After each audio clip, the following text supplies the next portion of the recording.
Hello, everybody. My name is Joel Filderman, and welcome to the Dog Trainers Connection. I am not a dog trainer, but these other people you see here are. We get together, we discuss a topic, come up with some thoughts, some ideas, sometimes some answers. We always have an interesting discussion. Today's topic, well, I'm sure trainers you know, because we actually were talking about it right before we started. It's Westminster time again. So that got me thinking. What I was thinking about was the fact that the TV coverage for Westminster has gotten to be a lot more over the last few years, if not a little bit longer than that. Now you got the National Dog Show that is one of the most popular things that they broadcast Thanksgiving weekend. And there's a lot more dog show coverage in general. So what my question to you trainers is today, and you can take this however you like, is all this coverage from dog show about the dog shows, is this good or is this bad for the dogs? I know we've talked before about the breeds and about the popularity of the breeds, but I in particular want to talk today about the coverage and about the fact that more people are seeing these things, these dog shows, and getting information that may or may not help them. So does anybody want to start that? Well, I think personally, while there's been a lot of television coverage these days of dog shows, I don't think it's increased the number of purebred dogs I've seen out in the world. Although during COVID, I will say I saw more purebred dogs around Vermont than I had noticed previously. Maybe that's just because more people were out and about. But up here, the vast majority of what I encounter are rescues that came off a truck from the south of various Glad we could do nominations. that for you. So that's what I see mostly. But having said that, I have seen a lot more purebred dogs. I don't know that people are more knowledgeable about them, but I've maybe seen a few more. I've enjoyed when they get the purebred dog I've never heard of, and they go, "I just got this. It's a great dog. I'm going to start breeding it." I'm like, I don't even know what that is. So I have to go to the AK site and look it up myself. And it's one of the, the breeds they just added recently or something from, South Africa or, Zimbabwe or something. And it's like some lion hunter or, this pit viper. Did they research a choice, or did they see it like on the Westminster show? Do you have any idea? I think a lot of them do see them on the dog shows and they just think they're cool. It's like, oh, wow, I saw this and I wanted, I found a breeder and they sold it to me. And, it's a lot of pride in the fact that they got this rare breed and nobody knows what it is. I mean, it's, everybody I've talked to that has one of these dogs, they're just so proud of the fact they got it. I don't think they have a clue what they really have. And the idea that they're not going to start breeding these dogs, always has me concerned because, you know how that goes.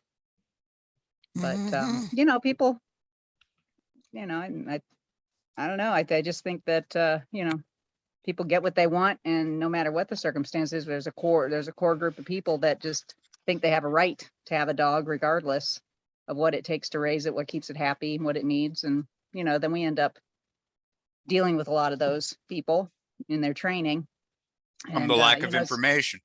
Well, the lack of information. And then, we have to, of course, try to keep up on what this dog was bred for and what, what their temperaments tend to be and all that, and to do the best for them. But I'm not begrudging anybody. I don't want to, try to sound like I'm tearing down anybody. I just find that it seems like there's just a huge bragging right to getting that rare breed for some reason. And to me, it's a responsibility and a privilege to, get something that could require a specialty, like you have some sort of a special setup, like a farm or you go hunting or whatever to keep that dog happy. And unfortunately, a lot of times they don't get that. Okay. Steve, you want to add something? Well, I just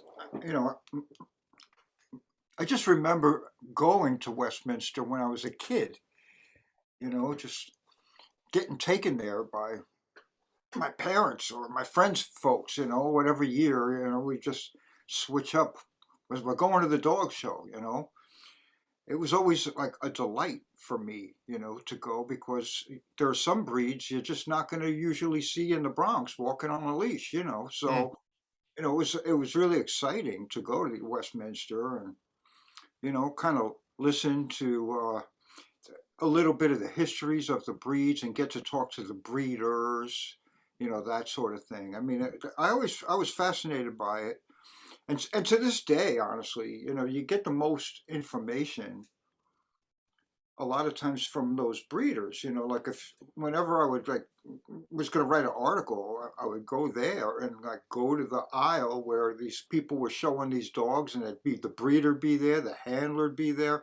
They'd have these loose leaf binders with the pedigrees and pictures Mm. of the lineage and this kind of stuff. And so you want to talk to them about the with how they feel the behavior is, or how their breed is changing, or how it's being represented and stuff. I mean, they definitely are opinionated, heavily.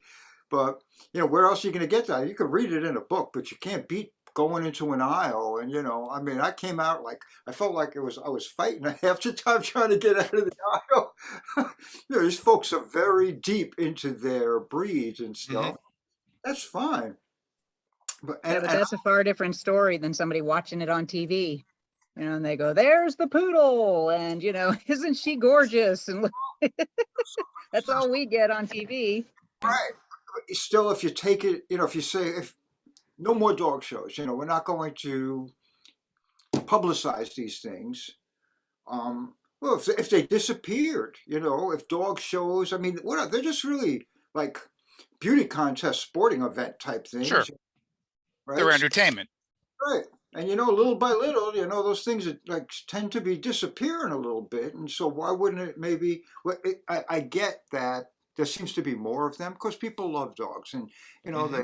they're entertained. If you don't want to watch football, you watch the dog show. I mean, Yeah. right? Right. That's what Thanksgiving's about, right? Hmm. I don't know. I prefer to watch the dog show. I thoroughly agree that it's not great for the dogs themselves. I mean, Hmm. even the dogs that are entered in these things, you see them standing on the table, getting all groomed up and stuff. And I kind of feel like, it's probably human thoughts, I'm like, this dog's probably thinking, really? What am I doing here? Why? You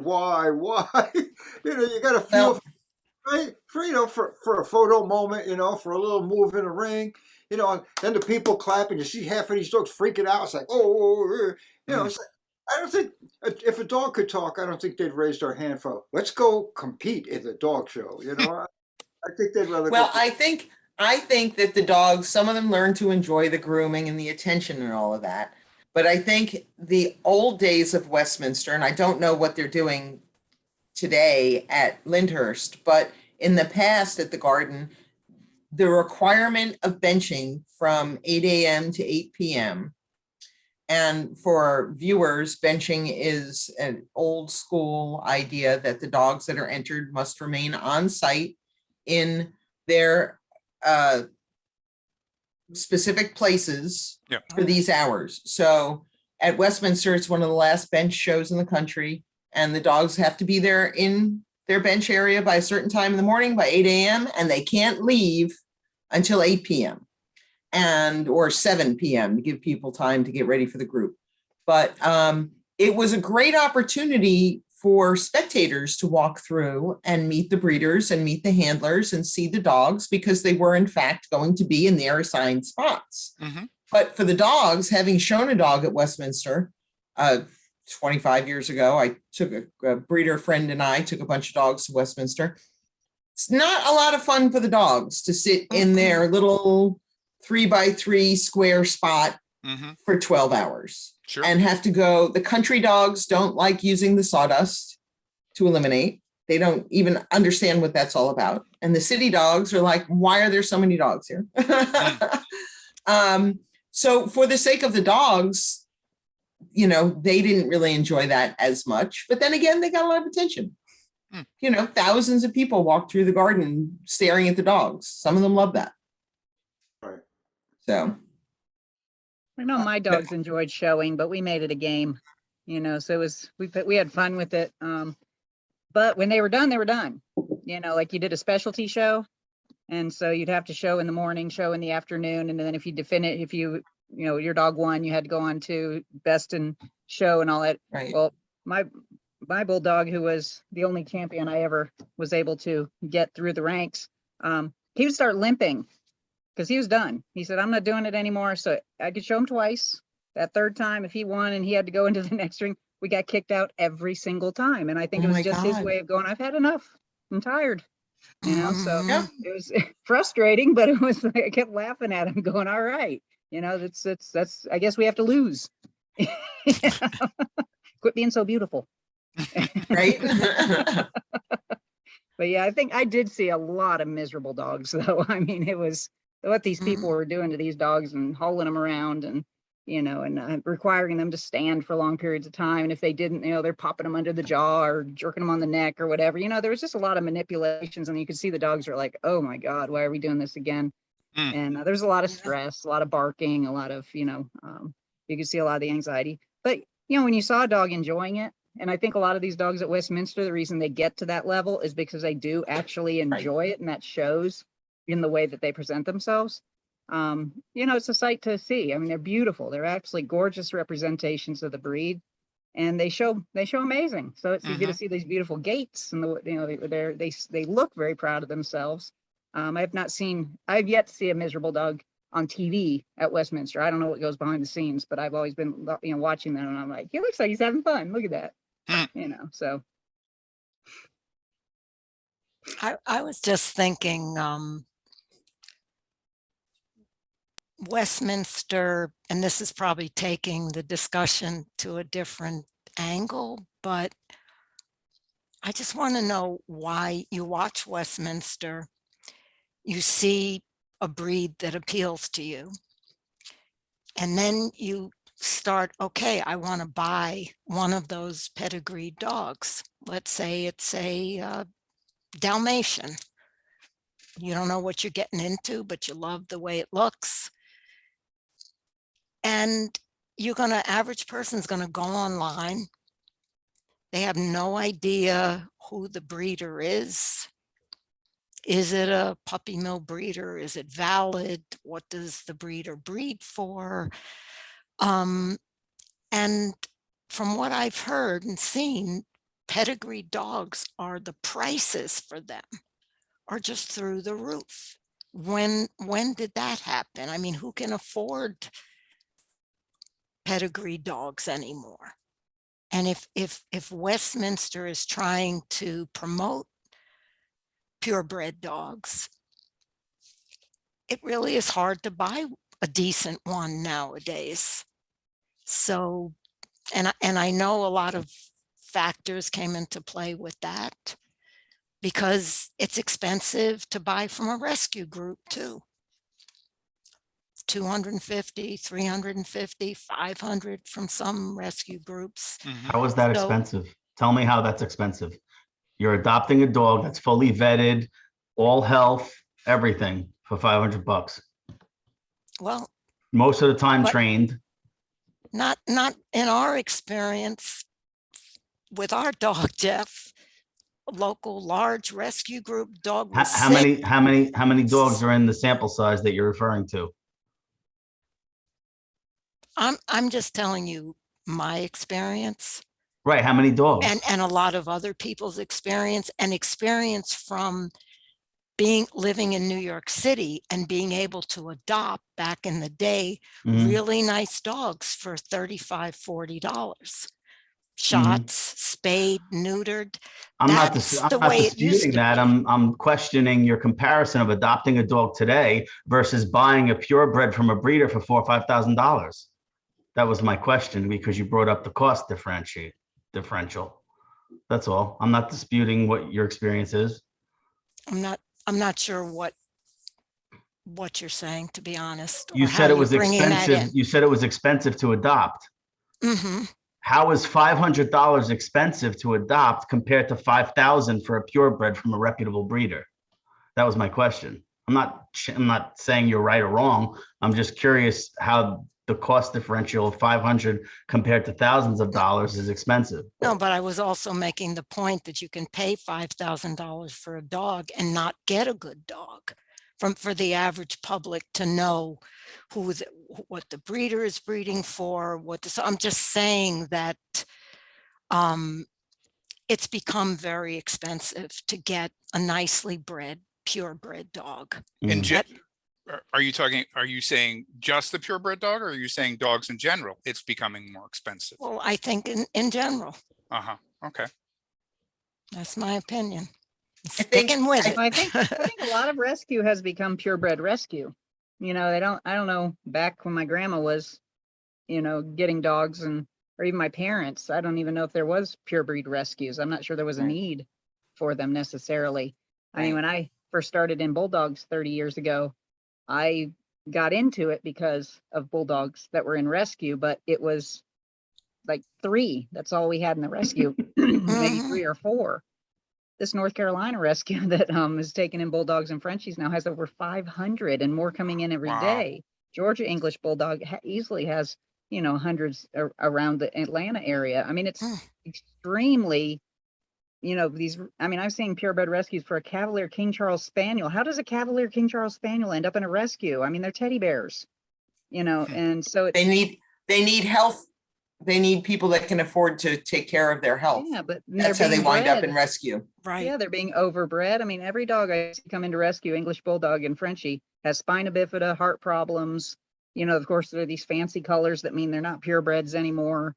You know, they're disasters. They're medical disasters. Mhm. So dogs are expensive. I mean, if you're going to get a dog out of one of these rescues, they're going to charge you hundreds, maybe even more, you know, even closer to $1,000 because they've got to keep doing what they're doing. You know, it's insane. But so I do think it's more expensive to even rescue a dog than it was. Because I remember when I first worked at my first shelter, you could get a dog out of there for $30, spayed, neutered, vaccinations, and it was most often, I'd say 95% of the time, a mixed little guy that just, you know, showed Yes. up and didn't have a home. And now you know, you'll so- pay hundreds of dollars just for the spay or neuter.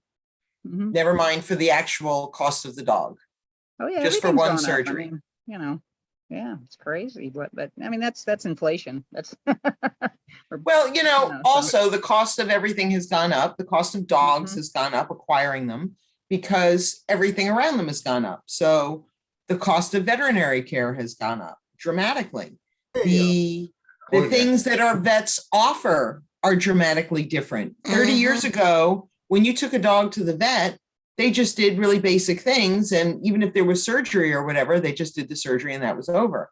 Now we need pre-op blood work, and we need, meds, and we need this, and we need that, and we need the surgical support team. And so the cost of veterinary medicine has gone up. It'll be So, a whole nother day of conversation. well, yeah, but I'm just saying that before you whelp a litter, for somebody that's got, say, purebred dogs, there's health testing now that goes into it. Mhm. And there's the cost of whelping the litter, and there's the cost of raising it up to 8 weeks before you can sell it. And so all of the costs, look, we were talking about gas prices before the recording started. All of our costs have gone up. So it gets passed along to the buyer. So just like the median cost of a car is almost $40,000 anymore. So now dogs are $5,000. Yeah. It's ridiculous, but it's, Well, you know, that's it why all- I was just trying to bring in what Joel was saying about the popularity of Westminster and those, and people wanting purebred Well, dogs that was for a actually going to particular be, thing, but then Yeah. they are through the roof in terms of yeah, that was buying going to them. be my question regarding what we're talking about right now is how much of that comes from the demand? How much of that comes from people seeing that Cavalier King Charles Spaniel that Joyce was talking about and saying, yeah, I want that. So Well, that's where some of the that problem comes in overbreeding and too. et cetera. Go ahead, David. I'm please. sorry, that's where some of the problem comes in too. You know, obviously we all know with COVID, a lot of people are getting more dogs, whether they're purchasing a purebred Yeah. or they're getting it from shelter, what have you. So you got that, plus the fact that we're talking about the Westminster where they're maybe glamorizing these dogs, and some of that stuff is good. Don't get me wrong, Mhm. but on the negative side, getting to where they're mass producing, all these people want to breed them, get these new breeds. So Yeah. now people are doing that. Now some of these shelters, granted, Some shelters don't do Yeah. the right thing, but most, I think, do the right thing, shelters and rescue groups. They're having a tough enough time prior to COVID, getting people to go to there and rescue a dog versus purchasing a dog. Now it's just that much more difficult, Yeah. you know. And again, there's bad breeders too, just like there are bad shelters. But if you try to look for both good and on each end, then you know the shelters are really, and the rescue groups are really hurting. And somewhat changing subjects, but one thing that could help, as you may have all heard, they just passed a law. I don't know if it's actually been officially signed by the governor in New York. They're banning the sale of dogs in pet stores in New York. So I don't know if it's been signed yet, but so that could hopefully help. And that's the other thing too with pet stores, I feel around the whole country, is they could probably sell it for less money. They've always tried to legitimize the dogs they sell by selling at the same price you would buy from a breeder. And sometimes you're not necessarily getting a purebred dog or the dog that they claim that they're giving you. So whether, even if it's not purebred and they're saying it's not purebred, then you get the health issues and other issues. So, and they would legitimize everything just by upping the price to meet what everyone else is selling it for. You know. I got an interesting, I got in the middle of, somebody called me up and they were looking for a dog as a companion for trail walks, things like that. And they had their ideas in terms of breed and size and this, and we went around and around, and I just played the game of, what are you thinking? I'm thinking doodle. All right. I gave them some links to some people I know that do this thing. And then they came back. We're thinking Bouvier. And I helped them a little bit, you know. It's like, Roll the eyes at that. Big difference. yeah, now they're calling the Netherlands, you know. So we're getting into this whole thing. They actually are bi-coastal people, very lovely. It gets down to the German Shepherd thing. And it's like, all right, well, you know, you're really in my backyard now. You know, well, they found somebody, you know, kind of a company. And, you know, so they hit me up and they send me videos. Lovely dog. It's in Czechoslovakia at the moment. And I'm seeing the video. You know, the dog's beautiful on the field and healing. And it's like, you know, beautiful. And then they say to me, you know, they're like, well, it's $35,000. $35,000. I'm like, all right, you know, I if you're asking me, you know, how do I feel? I'm like, have you seen any X-rays, pedigrees? You know, I mean, let's start talking now about how we're going to work this out. So they're like, no, well, no, you know, because what do they know to ask? You know, it's just this company is going to provide a fully trained dog to these people. And I know that they're, you know, going to use a remote and the whole thing, you know, I already got a feel, you know, I mean, they've been doing it, they've been around a while and all that. And so then I'm like, all right, the woman asked me, would you be willing to speak to the people there? And I'm like, sure. So some guy calls me up and he goes, listen, we've been dealing with the potential buyers. Can you tell me why I'm talking to you now? And I said, yeah, because I know the right questions to ask. That's why. Because this dog doesn't cost $500. That's why. You know, so I started asking for stuff. Well, they send me some x-rays that don't have the dog's name on it. There are no right left markers. There's no ID. That crappy x-rays, right? And I'm like, you know, but now there's a whole nother guy, the owner. He gets on.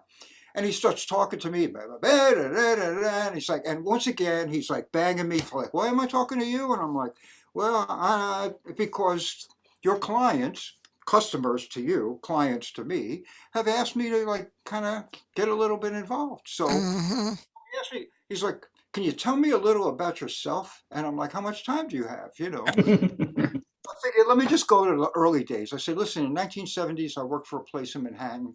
Canine Commander, and he says, on 10th Avenue? And I'm like, yeah. He said, you work there? And I'm like, yeah. He said, I used to go there when I was 15 years old, you know, because I loved. So now I feel like I'm 100 years old. And I'm like, listen, dude, you know, really, you know, 35 grand? Well, I do get the pedigree, and the truth is, honest truth, it's an outstanding pedigree, and I get real X-rays, and what they actually end up showing is the dog had an elbow problem. That dog got pulled, and another dog comes up, same dollar amount, right? So, and I get X-rays, and they're nice, look good to me. For 35 grand, I suggest you go to a radiologist and let them tell you how they feel. Next, it's like the dog has a name, like pedigree dogs, like dogs with lineage, they have like names, right? So and so from right, they're this long sometimes, right? This dog's got one name, like a first name, like Billy, So now I'm asking for I got the X-rays and they look pretty good, but now I ask for the pedigree. I'm days into this. The client, it keeps hitting me. Did they get to you with the dog's pedigree? And I'm like, not yet, but I'm a little interested in what that's going to be, because usually there's a kennel name. I can research these things because I can look at heritage based on a kennel name. At the end of the day, what I'm saying, we could talk about, $500 here, or, now I'm talking about 35 grand, and there's a market, believe it or not, for that, right? It had nothing to do with the dog show per se. It had to do with a person and their desire for a trained dog that, is going to give them what they need. Sure. Honestly, when I asked these trainers, I'm like, how do you come up with this? Like, what makes you think that this is okay? And they said, well, it's a third for the cost of the dog, it's a third for the training, and it's they had it broken down, and a third for profit. And I'm like, okay, they had a little formula anyway, but I had a hard time with it. But I guess he was hanging around where I worked when he was 15. They weren't the most honest people in the world, and so in some ways, I hope that they deliver what they say they will in terms of the right dog for them and all that stuff. But man, you can go anywhere. You can find a wonderful dog chasing a bus down the street, a really good dog will fulfill all your needs, costs really nothing. Veterinary care is going to be what it costs. I mean, the quality of medicine is much better than it used to be. But the fact that there's no national kind of like insurance thing, a push. Instead of spending all this time watching dogs run around the ring, why don't they take the same amount of time and help people to understand what it really takes to be an owner of a dog? Forget this dog or that breed and that. I mean, you can put that in, but what about your obligation and responsibility and the real costs all around? If you're because people really just say, if you ask them, how much do you think if your dog blows a knee, right, and needs a cruciate surgery, how much do you think that's going to cost you? Nobody ever asks anything like that, And I bet you if you ask them, they'd say, oh, these knees probably cost $1,000. And then you say, no. No, people go, dogs don't blow out knees. That's a people problem. It doesn't even occur to them that it happens. Now, of course, what we've learned is knees get blown out more and more commonly because dogs get spayed and neutered really young, but that's another topic for another day. Yeah. And I just want to add something, Jeff. I know that you train dogs for rescue groups, and I know the work that you put into it and how much that's worth, and people should pay for that. And that's not what I was talking about in my comment. What you do and the charges and the rescue groups and what they pay you, that is worth a hell of a lot. Oh, I didn't think you were talking about that. I thought you were referring to adoption fees. Well, I was from shelters. Right. And I was, in our experience, and the way things have changed over the years, with dogs being adopted with no prior training, nothing really put into them, the shelter's not hiring trainers and behaviorists to come in and say, okay, adopt this dog, not this kind of family, that kind of oversight. I think a lot of them are charging too much for what they're adopting out. Not all of them, just some of them. And so that was my point. I agree with that. That some people are overcharging, but You just described a 12-week-old puppy. Everything you just said is exactly a 12-week-old puppy. Right? You don't know what you're getting. It's not trained. It's crazy. They have no information. You just described the puppy. Okay. So anyway, I don't have much to say about Westminster. Frankly, I think it's a shit show and it's a moneymaker now. Okay. I think the majority of dogs were bred for a purpose. I'd like to see a show, and I know they're out there, but they're not publicized. Show me the dog doing its job.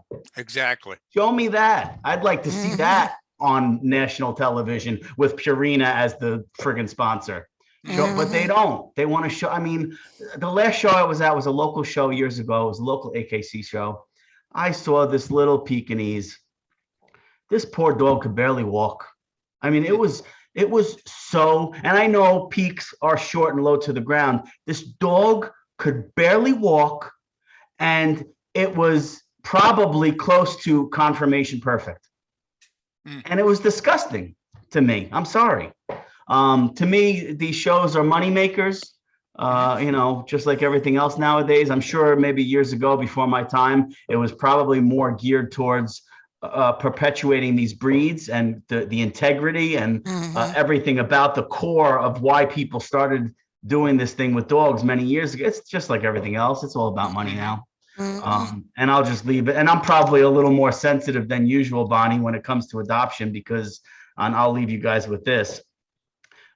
And I'm only been in rescue 20 years. I notice people that are in it longer than me, and I've verified this with a few, so it's a small population.